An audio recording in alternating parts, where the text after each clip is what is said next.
हरे कृष्णा। हम लोग जप यज्ञ भगनाम की महिमा का विस्तृत वर्णन नामक पुस्तक से चर्चा कर रहे हैं। हम इसके तीसरे भाग यज्ञानाम जप यज्ञोस्मि के 7वें अध्याय जप के लिए व्यवहारिक उपाय से चर्चा कर रहे हैं। जप में 5 अवरोध। इसमें से हमने 2 अवरोधों पर चर्चा की। एक लय अर्थात जप में निद्रा आना, और दूसरा विक्षेप, जप के समय में अन्य कार्यों में संलग्न रहना। तो आज हम तीसरे अवरोध के बारे में चर्चा करेंगे। तीसरा अवरोध अप्रतिपत्ति। लय और विक्षेप के न रहते हुए भी जप में जो असमर्थता देखी जाती है उसे अप्रतिपत्ति कहा जाता है। मान लीजिए आपको नींद भी नहीं आ रही, लय भी नहीं है, और विक्षेप मतलब आप जप करते हुए अन्य कोई कार्य भी नहीं कर रहे, लेकिन फिर भी आप जप करने में असमर्थ हो। मुंह से भगवान का नाम नहीं निकल रहा, कठिन लग रहा है। ये है अप्रतिपत्ति। तो ये दशा कैसे आती है? ये क्या है ये अप्रतिपत्ति? ये एक ऐसा अवरोध है जिसमें साधकों के मन में निरुत्साह, उत्साह ना होना। हम्म, जब ये निरुत्साह उपस्थित हो जाता है तब ये जप में आलस्य उत्पन्न करता है। तो इसकी उत्पत्ति कहाँ से है? अप्रतिपत्ति, ये जो अवरोध है, इसकी उत्पत्ति होती है तमोगुण से। तमोगुणी, सतुगुण, रजोगुण और तमोगुण, हम तीनों गुणों के प्रभाव में रहते हैं। कभी कभी सतुगुण हावी हो जाता है, कभी रजोगुण हावी हो जाता है, कभी तमोगुण हावी हो जाता है।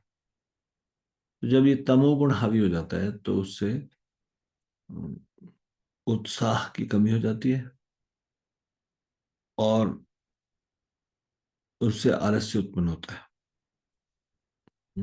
तो ये तमोगुण से उत्पन्न होने वाले अवरोध है। तो अगर निरुत्साह हो जाए तो क्या करना चाहिए फिर? मान लीजिए जब में उत्साह ही नहीं आ रहा, हम निरुत्साहित हो गए, तो इसका उपाय है उत्साही भक्तों का संग करना, उनकी सेवा करना, उनके संग में रहना।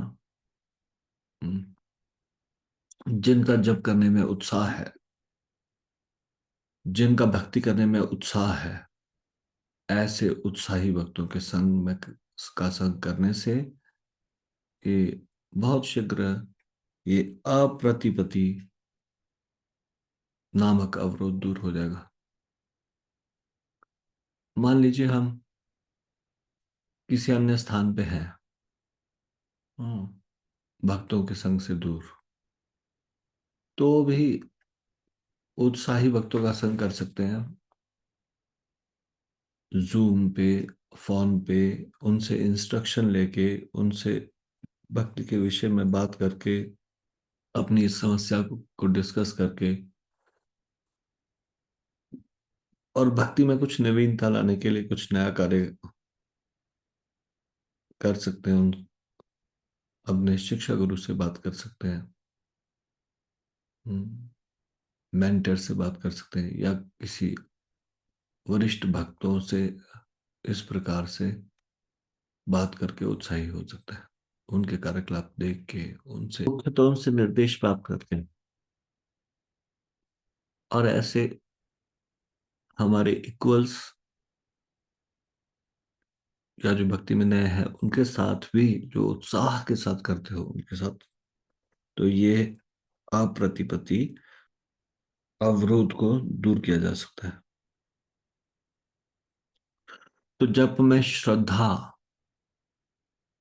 उत्पन्न कैसे होगी? जब हम जप के विषय में कुछ पढ़ेंगे या सुनेंगे, ये जप कितना प्रभावशाली है, कितना लाभदायक है। और उत्साही भक्तों के साथ जप करेंगे। हम्म, हम्म। या उनको जप करते हुए देखेंगे और मन ही मन उनके इस गुण को सराहेंगे। इससे भी हमारे अंदर से ये अवरोध दूर हो जाएगा। और नाम अपराध के प्रति सतर्क रहेंगे। जब 10 नाम अपराध के प्रति विशेष करके भक्तों की निंदा या फिर वैष्णव अपराध से सतर्क रहेंगे, तो हम देखेंगे कि हम बहुत शीघ्र अम, ये अवरोध दूर हो जाएगा। आलस्य से बचने के लिए अन्य कार्यों को भी ध्यान देना होगा, जैसे कि समय पर सो जाना।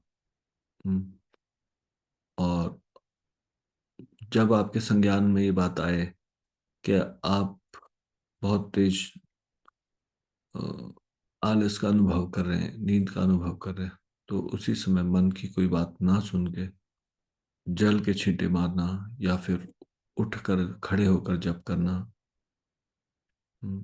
या फिर चलते हुए जप करना, टहलते हुए। तो इस प्रकार से कुछ ये करेंगे तो ये अप्रतिपति नामक अवरोध दूर हो जाएगा। ये मन की दशा के कारण ये अवरोध आता है। इस प्रकार से आलस्य से ये अवरोध उत्पन्न होता है।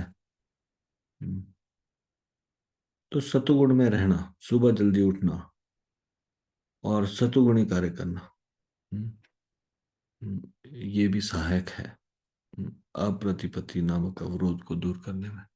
तो आज हम यहीं तक चर्चा करेंगे। इससे आगे के अवरोध हम कल चर्चा करेंगे। श्री जप यज्ञ की जय, श्री हरिनाम संकीर्तन की जय, श्री नाम प्रभु की जय, शिल प्रभुपाद की जय, निताई गौर प्रेमानंदे हरि हरि।